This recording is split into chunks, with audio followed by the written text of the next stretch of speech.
If you haven't had a parrot before or you have very little experience, which parrots should you avoid so that you have a blissful experience?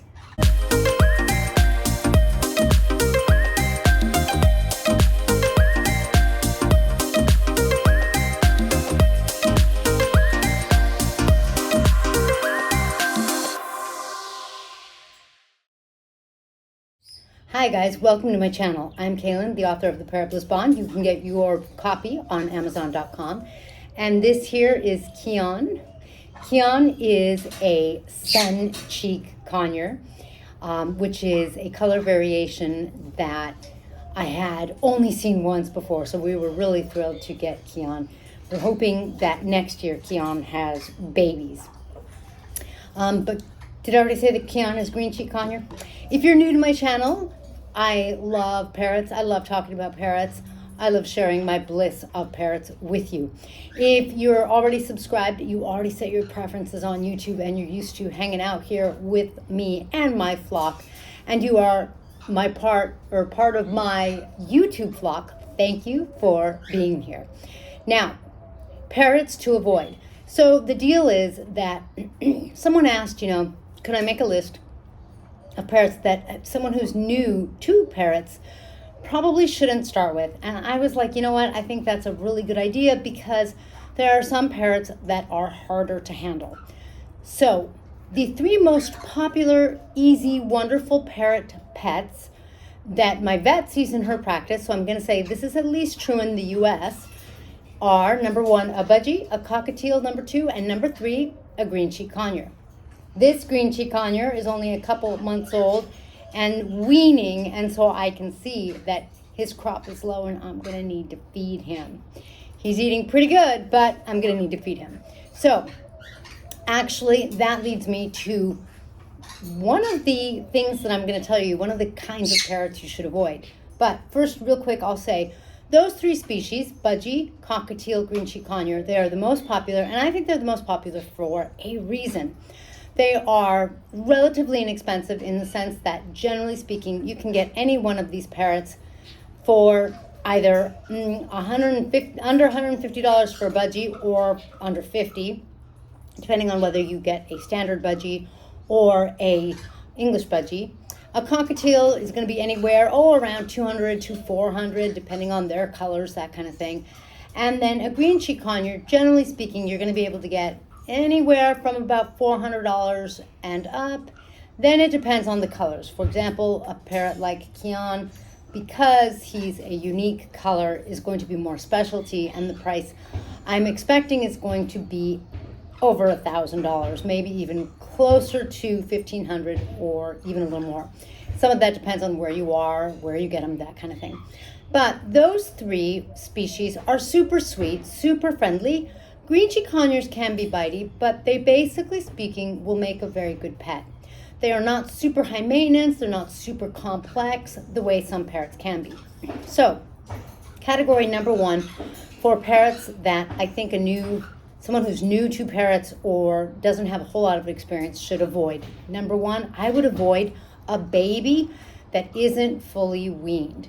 When you get a parrot from a breeder, a pet store, or anyone, and it's a baby parrot and they still are hand feeding. Hand feeding is a lot trickier than you might think. You might be like, oh, it's got to be as easy as like putting the spoon to the baby's mouth, that kind of thing, or a syringe. They make syringes where it's just a plastic little hole, and they can just, you put it in their mouth and you gently squirt the formula in. It doesn't sound like a big deal. And you know what? When you've done it 105 million times, it's not a big deal. But when you're first starting, making sure that it goes down the right pipe so that it goes into their crop and not into their lungs and asphyxiates them. Not that they exactly have lungs like you and I, but making sure you don't making sure that they survive, you're feeding them. That can be a tongue twister too. Making sure that you know how often to feed them, you know how much to feed them, and how to wean them onto regular food. just not rocket science, and also just not common knowledge when you aren't already seasoned in it and you don't know what to do. So I would avoid a baby. It's so hard to be patient and wait for somebody to finish weaning the baby, because you're going to have to, for example, for a green cheek conure, generally speaking, they're going to have to be around 8 weeks, maybe 9 or 10. It's so hard, but I think it's so worth waiting. You'll have plenty of time to bond. Now, category number 2, I'm going to say that the bigger the bird, probably the more you should stay away. One thing you can do to measure category number 2, if it looks too big, maybe keep your distance. That's going to be category number 2, right? Number 1 is unweaned. Number 2 is going to be if it looks too big. If a parrot's beak looks too big to you, then you probably shouldn't do it. When I first saw an African gray and when I first saw macaws, I was like, yeah, I don't think so. I mean, I gotta tell you, macaws have this big beak that can break a coconut open. These aren't coconuts. They're not as strong as coconuts. Bones aren't as hard. I mean, you could probably throw a coconut like a baseball kind of thing and break a window. They are really hard. You could not break windows with my fingers. My point, I'm more delicate than a coconut, and the macaws can get a coconut open. So it's something that if you feel kind of intimidated, realize that macaws have the ability to intimidate people. That's something that Dr. K on the National Geographic, Dr. K's emergency room, she's a exotic vet. That's something she says. She says macaws intimidate people. Why? Because they're big and they can. Because, sure, they weigh a lot less than you and I do, but counting their tail, a macaw is like more than half my body's length. Now, it's not to say that makes them bigger and badder, but they've got this attitude and they've got this beak and they can bite. And I would say that any parrot that's big like that, I would be wary. The other thing is, even if your parrot is large, like for example, our Major Mitchell, which I'll try to put a picture of her right in here right now. Her beak isn't massive. For the cockatoo family, sometimes their beaks aren't as big as most parrots, like normal parrots, if you will. Indulge me with understanding that. However, man, she tears through wood like it's paper, like it's nothing. So just because the beak doesn't look massively intimidating doesn't mean that they can't defend themselves. Therefore, between the fact that a larger parrot, generally speaking, has a larger beak, and the fact that a larger parrot, generally speaking, is more to handle, they kind of have a more developed personality and a more feisty attitude. So I wouldn't jump into a big parrot unless I saw the big parrot and I instantly bonded and I was just like, this is my parrot.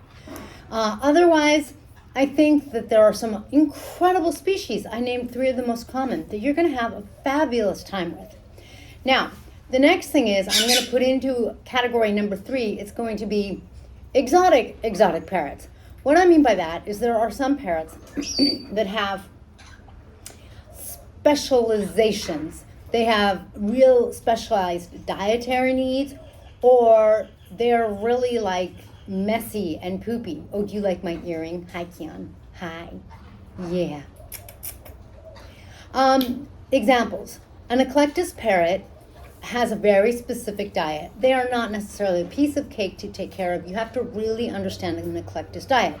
When you hear, for example, videos like my videos, and I'm talking about most parrots' diets, I'm going to talk about fresh vegetables, I'm going to talk about pellets, and then I'm going to talk about any specialized needs. For example, my African gray right there needs nuts in their diet, so I need to give them additional nuts.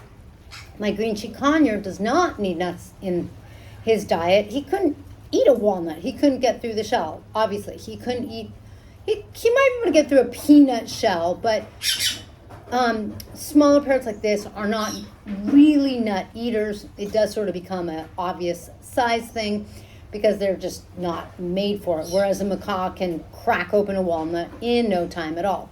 So you've got these specialized diets that, like when we're talking about a normal parrot's diet, it's not going to apply for an eclectus or a lorikeet. When you talk about an eclectus or a lorikeet, we start to talk about very different dietary needs.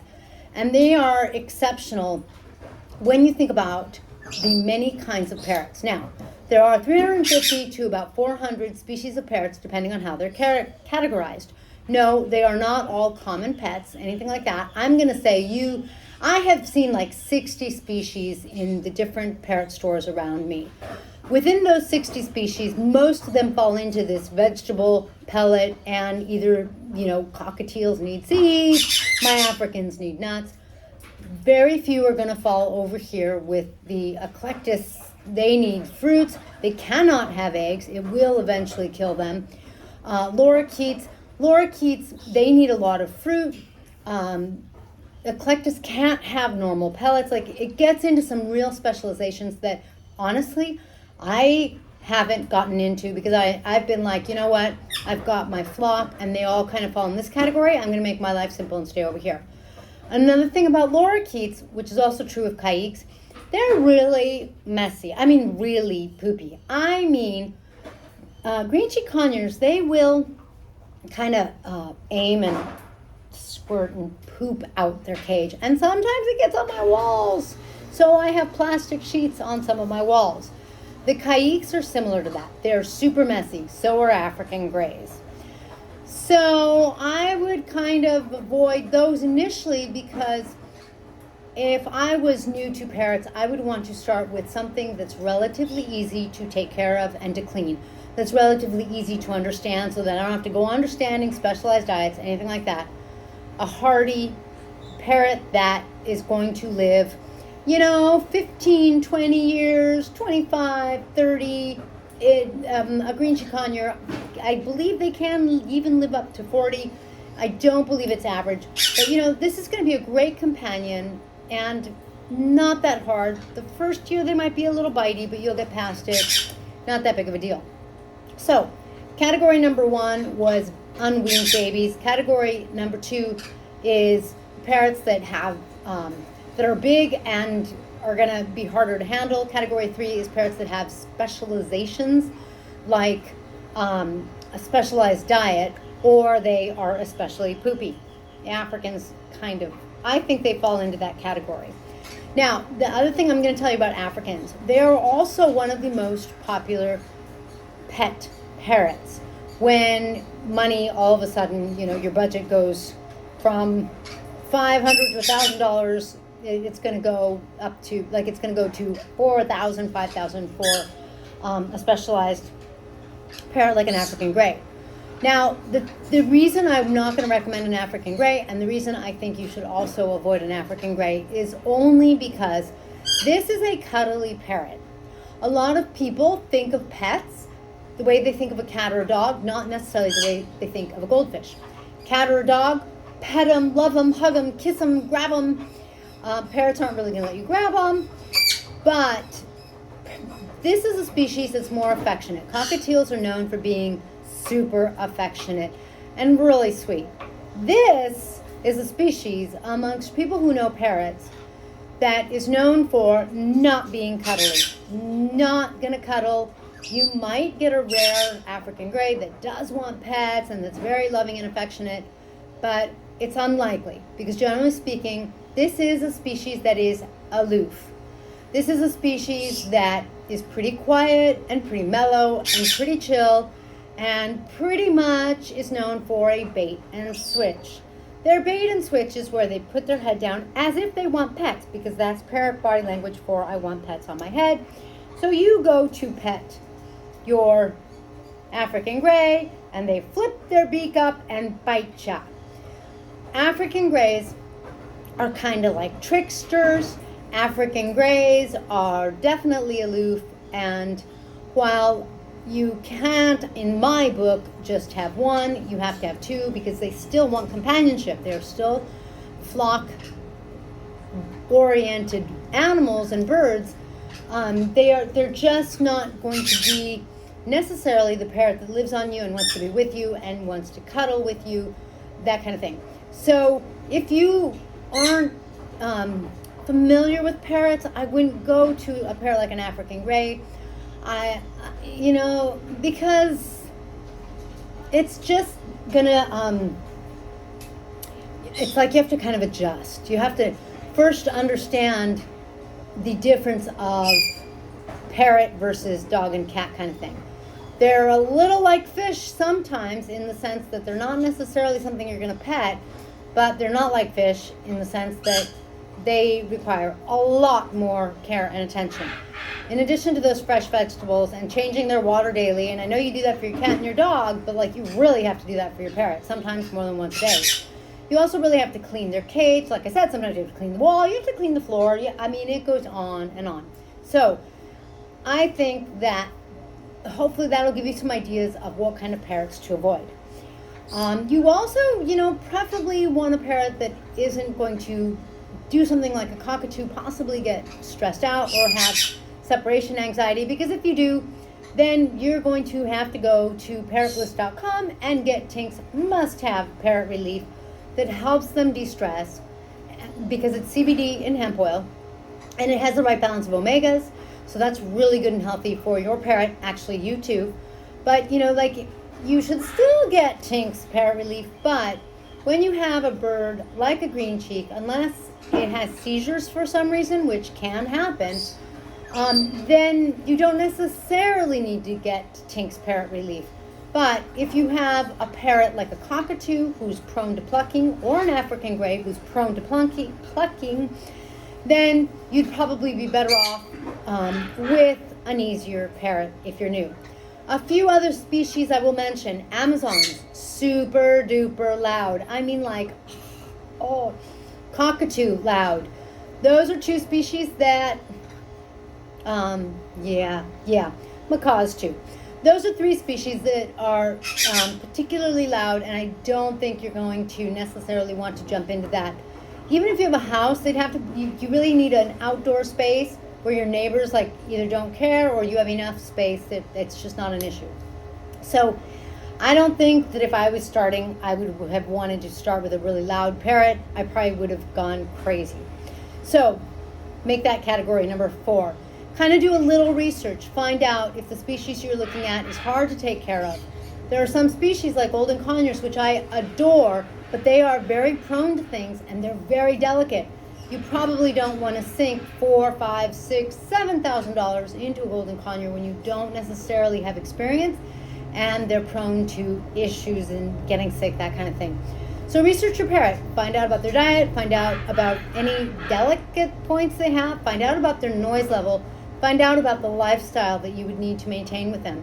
There are some parrots that are more bonded and they need more attention, otherwise they get needy. There are some parrots that don't need necessarily as much hands-on time. It doesn't mean that they don't need attention, but it means that you have to know how to handle them. So, some species are incredible, beautiful. One of the things that I love is I have some exotic species that are not very easy to find. I'm very fortunate because here in Florida, they can be easier to find, and I adore them. But I have 22 species, so I know a couple of things about parrots, and I'm comfortable taking a parrot on. I've even taken on some sick parrots, and I'm comfortable with that. Don't kind of jump into the ocean if you don't know how to swim, because you'll go deaf, your house will be messy, your parrots will eat things, the wooden things in your house, the walls too. You kind of want to ease yourself in so that you really can tap into having a blissful bond, having a wonderful experience, falling in love with your parrot, letting your parrot fall in love with you, having a real bond. That's what parrots are so famous for. That's what parrots are so good at, because they are so intelligent, they're so fun, they're so awesome. Green cheek conures, for example, can learn to talk. Cockatiels whistle. Budgies can learn to talk, all in their parrot voice, but still, they can be incredible. Very fulfilling, a lot easier to take, a lot easier to maintain, a lot easier on the pocketbook, a lot easier on you. And, it's a lot easier to pick up a bird like that and have them step up kind of thing than it is to try to get a macaw to step up and have them bite you. And I think my bruise is gone, but bruise you, because that happens. So get something that will allow you to have a wonderful first experience with your parrot. Thank you for joining me in this blissful video. I will catch you next time. Please be sure to like and comment below. That helps my juice. If you want to join my group, Parrot Bliss Flock on Facebook. See you next time.